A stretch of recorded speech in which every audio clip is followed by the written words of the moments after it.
సమంత పరిచయం అవసరం లేని పేరు. టాలీవుడ్ ఇండస్ట్రీలో స్టార్ హీరోయిన్ గా కొనసాగుతున్న ఈమె ఇటీవల కాలంలో ఏదో ఒక విషయం ద్వారా వార్తల్లో నిలుస్తున్నారు.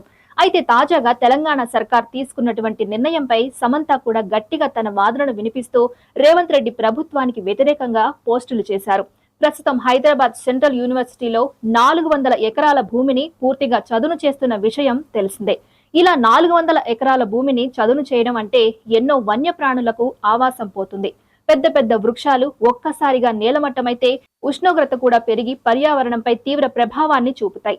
ఈ క్రమంలోనే ఈ 400 ఎకరాలను చదును చేయకూడదు అంటూ హైదరాబాద్ సెంట్రల్ యూనివర్సిటీ విద్యార్థులు పెద్ద ఎత్తున ధర్నాలు చేస్తున్నారు. తాజాగా సమంత సైతం ఈ ఘటనపై స్పందిస్తూ ఓవైపు నిరసన కార్యక్రమాలు జరుగుతున్నా కానీ అడవి ప్రాంతంలో 40 బుల్డోజర్స్ తో చెట్లను తొలగిస్తున్నారని సమంత పోస్ట్ చేసింది.